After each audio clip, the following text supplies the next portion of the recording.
خواتین بھی ہیں، ایک ہی وقت میں ماں بھی ہے، بیٹی بھی ہے، بہو بھی ہے، بیوی بھی ہے، اور حتیٰ بہت سارے اور بھی نسبتیں جتنی زیادہ ہوتی جاتی ہیں ذمہ داریاں اتنی آتی جاتی ہیں۔ ان ذمہ داریوں کے اعتبار سے احترام بڑھ جاتا ہے یا کم بھی ہو سکتا ہے جب ہم موازنہ کرتے ہیں۔ اب ایک مرد کو دیکھیں تو ہم کہتے ہیں سربراہ، البتہ اسلام میں جب سربراہیت کی بات ہو رہی ہے تو خدمت کے ساتھ، یعنی آخر النبیین تمام انبیاء کے سردار ہیں، لیکن اپنے ہاتھ سے کام کر سید الاوصیاء امیر المؤمنین تمام وصیوں کے سردار ہیں، امام المتقین ہیں، لیکن اپنے ہاتھ سے جوتا بھی کام کریں۔ یعنی ہماری جو سربراہی ہوتی ہے وہ خدمت کے ساتھ ہوتی ہے، خدمت کے بغیر نہیں ہوتی۔ ان ساری نسبتوں کو جب اکٹھا کرتے ہیں تو اس کے مطابق ذمہ داریاں اور اسی ذمہ داری کے تناسب کے اعتبار سے کیا ہوتا ہے اتھارٹی اور مشکلات کی ایسی۔ اب ہم اگر کربلا میں چلیں، شہدائے کربلا میں بھائی بھی ہے، مطیع بھی ہے، صحابی بھی ہے، علمدار بھی ہے، ساقی کوثر بھی ہے، ساقی احتشام بھی ہے، محافظ خیام بھی ہے، اسی کو ہم عباس کہتے ہیں۔ یہ ساری ذمہ داریاں، یہ ساری نسبتیں، اور پھر عباس کا مقام وہ رتبہ معلیٰ رتبہ، اور مشکلات بھی ہوتی ہیں۔ اور اسلام میں اگر ذمہ داری ملی ہے ساتھ خود بخود مشکلات بھی بڑھ جاتی ہیں، کیونکہ ذمہ داری پوری کرنے کے لیے کوشش کرنی پڑتی ہے۔ رسول کی نسبت دیکھ لیجیے، جو بھی آخری نبی کو اپنا نبی مانے امتی کہلائے گا، ایک نسبت ہو گئی۔ اب اس کے ساتھ اگر اولاد ہے زہرا و علی کی تو سید بھی کہلائے گا، زوجہ رسول ہے ام المومنین، یعنی کوئی بھی مومن شادی نہیں کر سکتا۔ اس کے بعد جتنی نسبتیں بڑھتی جائیں گی اتنی قربت بھی زیادہ ہوتی جائے گی، اتنا مقام و مرتبہ زیادہ ہوتا جائے گا۔ اب کون سی ہستی ہے جو مقام و مرتبہ میں پوری کائنات میں رسول کے زیادہ قریب ہو؟ خود مولا متقیان سے پوچھتے ہیں۔ نہج البلاغہ میں کیا فرما رہے ہیں کہ میں وہ ہوں کہ جس نے جب آنکھ کھولی تو آغوش رسول میں کھولی، آغوش رسول۔ میں وہ ہوں کہ میں نے رسول کے سینے پہ سویا ہوں، کیونکہ ہم سینی میں ہی رسول کے کر رہے ہیں۔ میں وہ ہوں کہ رسول کے بدن کی خوشبو اپنے بدن میں ضم کی، اتنا قریب رہا۔ میں اونٹنی کے بچے کی طرح رسول کے قریب رہا، یعنی جو سیکھا ہے رسول سے سیکھا ہے، حتیٰ یہاں تک کہ فرشتوں کی آواز سنی وہی، حتیٰ شیطان کے نالے سنے۔ خود رسول نے کہا یا علی انت تسمع ما اسمع ترانی ما ارانی، اے علی آپ وہ سن سکتے ہیں جو میں سن سکتا ہوں، آپ وہ دیکھ سکتے ہیں جو میں دیکھ سکتا ہوں۔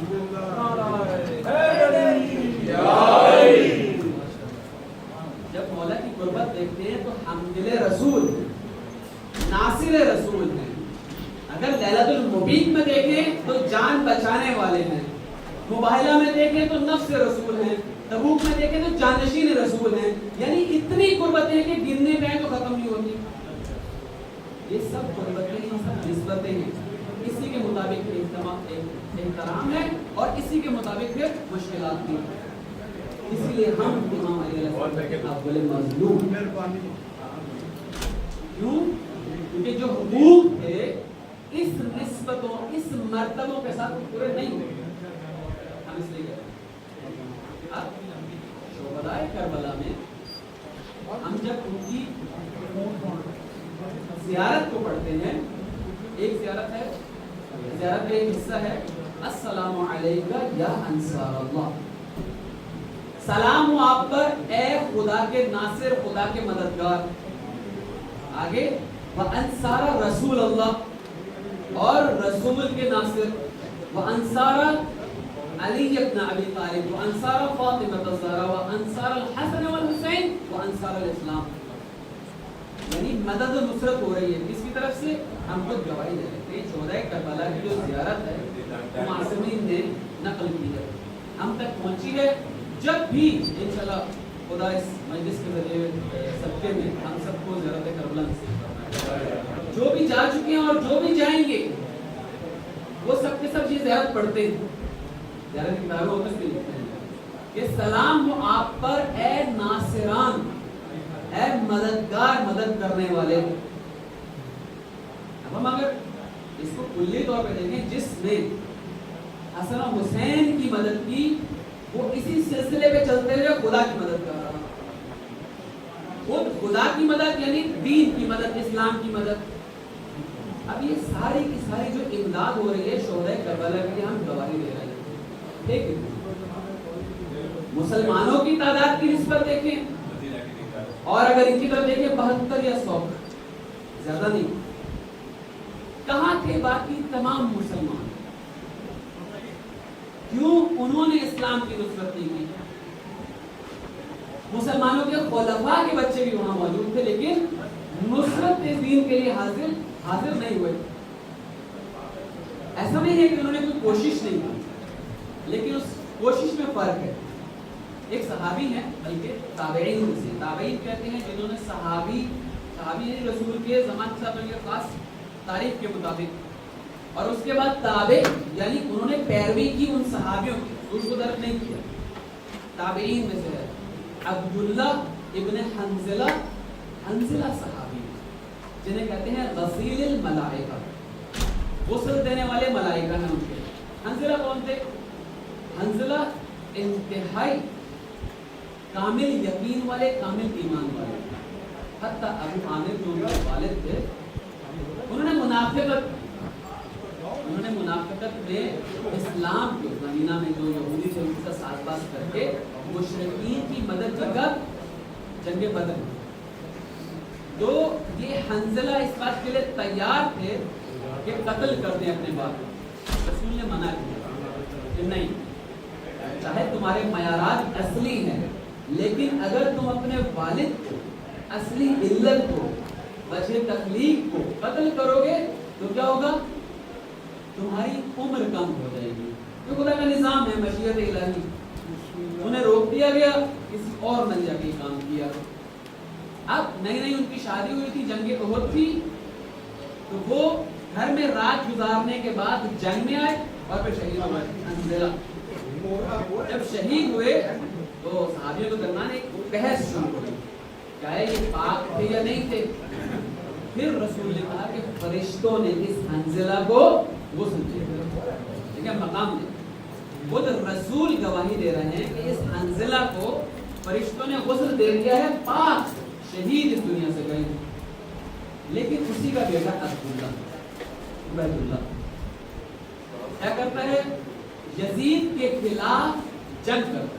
مدینہ سے ایک لشکر جاتا ہے یزید کی فوج کو روکنے کے لیے, اور اس یزید کی فوج کو روکتے روکتے شہید بھی ہو جاتا ہے اپنے زمانے. لیکن وقت کے ایمان کا ساتھ نہیں. آپ خود سوچیں کہ ایک طاغوت کے سامنے کھڑا ہوا ہے, جنگ کی ہے, کتنے لوگوں کو ساتھ لے کے نکال کے گیا ہے, لیکن پھر بھی ہم اسے کامیابی اور فوز کے درجے پہ نہیں مانتے.